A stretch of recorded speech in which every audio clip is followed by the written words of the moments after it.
രണ്ട് രാജാക്കന്മാരുടെ പുസ്തകം 6-ാം അധ്യായം. പ്രവാചക ശിഷ്യന്മാർ എലീശയോട്, ഞങ്ങൾ പാർക്കുന്ന ഈ സ്ഥലം ഞങ്ങൾക്ക് തീരെ ഇടുക്കമായിരിക്കുന്നു എന്ന് നീ കാണുന്നുവല്ലോ.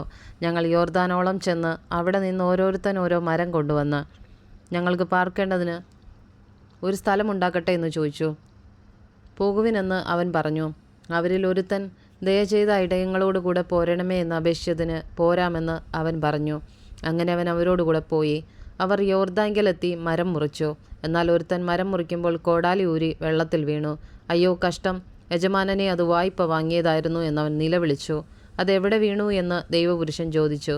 അവൻ ആ സ്ഥലം അവനെ കാണിച്ചു. അവനൊരു കോൽ വെട്ടി അവിടെ എറിഞ്ഞു. ആ ഇരുമ്പ് പൊങ്ങി വന്നു.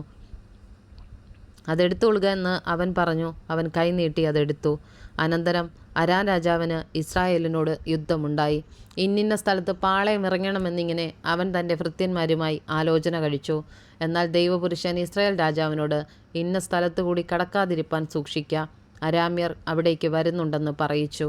ദൈവപുരുഷൻ പറഞ്ഞും പ്രബോധിപ്പിച്ചിരുന്ന സ്ഥലത്തേക്ക് ഇസ്രായേൽ രാജാവ് ആളയച്ചു. അങ്ങനെ അവൻ ഒരു പ്രാവശ്യമല്ല 2 പ്രാവശ്യവുമല്ല തന്നെ താൻ രക്ഷിച്ചത്. ഇത് ഹേതുവായി അരാം രാജാവിൻ്റെ മനസ്സ് ഏറ്റവും കലങ്ങി. അവൻ ഭൃത്യന്മാരെ വിളിച്ച് അവരോട്, നമ്മുടെ കൂട്ടത്തിൽ ഇസ്രായേൽ രാജാവിൻ്റെ പക്ഷക്കാരൻ ആരെന്ന് നിങ്ങൾ പറഞ്ഞു തരികയില്ലയോ എന്ന് ചോദിച്ചു. അവൻ്റെ ഭൃത്യന്മാരിൽ ഒരുത്തൻ, യജമാനനായ രാജാവേ, കാര്യം അങ്ങനെയല്ല. നീ ശയനഗൃഹത്തിൽ സംസാരിക്കുന്ന വാക്കുകൾ ഇസ്രായേലിലെ പ്രവാചകനായ എലീശ ഇസ്രായേൽ രാജാവിനെ അറിയിക്കുന്നു എന്ന് പറഞ്ഞു. നിങ്ങൾ ചെന്ന് അവൻ എവിടെ ഇരിക്കുന്നു എന്ന് നോക്കുവീൻ. ഞാൻ ആളയച്ച് അവനെ പിടിപ്പിക്കുമെന്ന് അവൻ കൽപ്പിച്ചു. അവൻ ദോദാനിലുണ്ടെന്ന് അവൻ അറിവ് കിട്ടി. അവൻ അവിടേക്ക് ശക്തിയുള്ള സൈന്യത്തെ കുതിരകളും രഥങ്ങളുമായി അയച്ചു. അവർ രാത്രിയിൽ ചെന്ന് പട്ടണം വളഞ്ഞു. ദൈവപുരുഷൻ്റെ ബാല്യക്കാരൻ രാവിലെ എഴുന്നേറ്റ് പുറത്തിറങ്ങിയപ്പോൾ ഒരു സൈന്യം കുതിരകളുമായി രഥങ്ങളുമായി പട്ടണം വളഞ്ഞിരിക്കുന്നതും കണ്ടു. ബാല്യക്കാരൻ അവനോട്, അയ്യോ യജമാനനെ, നാം എന്തു ചെയ്യുമെന്ന് പറഞ്ഞു.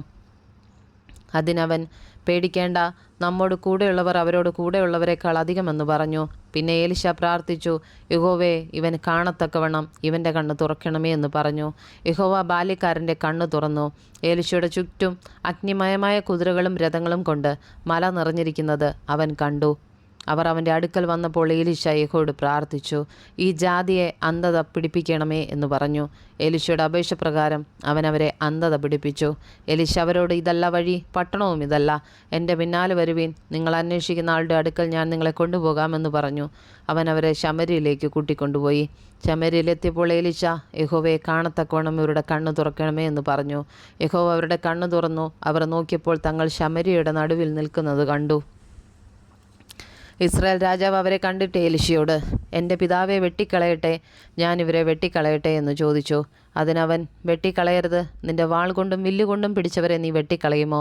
ഇവർ തിന്നു കുടിച്ച് തങ്ങളുടെ യജമാനൻ്റെ അടുക്കൽ പോകേണ്ടതിന് അപ്പവും വെള്ളവും അവർക്ക് കൊടുക്ക എന്ന് പറഞ്ഞു. അങ്ങനെ അവൻ അവർക്ക് വലിയൊരു വിരുന്നൊരുക്കി. അവർ തിന്നു കുടിച്ച ശേഷം അവൻ അവരെ വിട്ടയച്ചു. അവർ തങ്ങളുടെ യജമാനൻ്റെ അടുക്കൽ പോയി. അരാമ്യ പടക്കൂട്ടങ്ങൾ ഇസ്രായേൽ ദേശത്തേക്ക് പിന്നെ വന്നില്ല. അതിൻ്റെ ശേഷം അരാം രാജാവ് ബെൻഹദദ് തൻ്റെ സൈന്യത്തെയൊക്കെയും കൂട്ടി പുറപ്പെട്ടു ചെന്ന് ശമര്യയെ വളഞ്ഞു. അവർ ശമര്യയെ വളഞ്ഞിരിക്കുമ്പോൾ അവിടെ മഹാക്ഷാമമുണ്ടായി. ഒരു കഴുതത്തലയ്ക്ക് 80 വെള്ളിക്കാശും 1/4 കപ്പ് പ്രാകാഷ്ഠത്തിന് 5 വെള്ളിക്കാശും വരെ വില കയറി. ഒരിക്കൽ ഇസ്രായേൽ രാജാവ് മതിലിന്മേൽ നടക്കുമ്പോൾ ഒരു സ്ത്രീ അവനോട്, യജമാനനായ രാജാവെ, രക്ഷിക്കണമേ എന്ന് നിലവിളിച്ചു. അതിനവൻ, യഹോവ നിന്നെ രക്ഷിക്കുന്നില്ലെങ്കിൽ ഞാൻ എവിടെ നിന്ന് തന്നു നിന്നെ രക്ഷിക്കേണ്ടു? കളപ്പുരയിൽ നിന്നോ മുന്തിരിച്ചക്കിൽ നിന്നോ എന്ന് ചോദിച്ചു.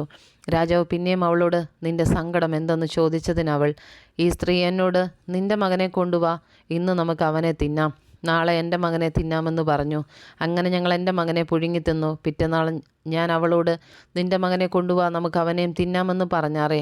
അവൾ തൻ്റെ മകനെ ഒളിപ്പിച്ചു കളഞ്ഞു എന്ന് പറഞ്ഞു. സ്ത്രീയുടെ വാക്ക് കേട്ടപ്പോൾ രാജാവ് വസ്ത്രം കീറി. അവൻ മതിലിന്മേൽ നടന്നു പോവുകയായിരുന്നു. ജനം അവനെ നോക്കിയപ്പോൾ അവൻ അകമേ ദേഹം പറ്റെ രട്ടുടുത്തിരിക്കുന്നത് കണ്ടു. ഷാഫാത്തിൻ്റെ മകനായ എലീശയുടെ തല ഇന്ന് അവൻ്റെ ഉടലിന്മേലിരുന്നാൽ ദൈവം എന്നോടും തക്കവണ്ണം അധികവും ചെയ്യട്ടെ എന്ന് അവൻ പറഞ്ഞു. എലീശ തൻ്റെ വീട്ടിൽ മൂപ്പന്മാരോട് കൂടെ ഇരിക്കുമ്പോൾ രാജാവ് ഒരാളെ തനിക്ക് മുമ്പായി അയച്ചു. ദൂതൻ എലീശയുടെ അടുക്കൽ എത്തുന്നതിന് മുമ്പേ അവൻ മൂപ്പന്മാരോട്, എൻ്റെ തല എടുത്തു കളവാൻ കുലപാതകപുത്രൻ ആളയച്ചിരിക്കുന്നത് നിങ്ങൾ കണ്ടുവോ? നോക്കുവീൻ, ദൂതൻ വരുമ്പോൾ നിങ്ങൾ വാതിലടച്ച് വാതിൽക്കൽ അവനെ തടുത്തുകൊള്ളുവീൻ. അവൻ്റെ യജമാനൻ്റെ കാലൊച്ച അവൻ്റെ പിമ്പിൽ കേൾക്കുന്നുണ്ടല്ലോ എന്ന് പറഞ്ഞു. അവൻ അവരോട് സംസാരിച്ചു കൊണ്ടിരിക്കുമ്പോൾ ദൂതൻ അവൻ്റെ അടുക്കലെത്തി, ഇതാ ഈ അനർത്ഥം യഹോവയാൽ വരുന്നു, ഞാൻ ഇനി യഹോവയെ കാത്തിരിക്കുന്നത് എന്തിനെന്ന് രാജാവ് പറഞ്ഞു.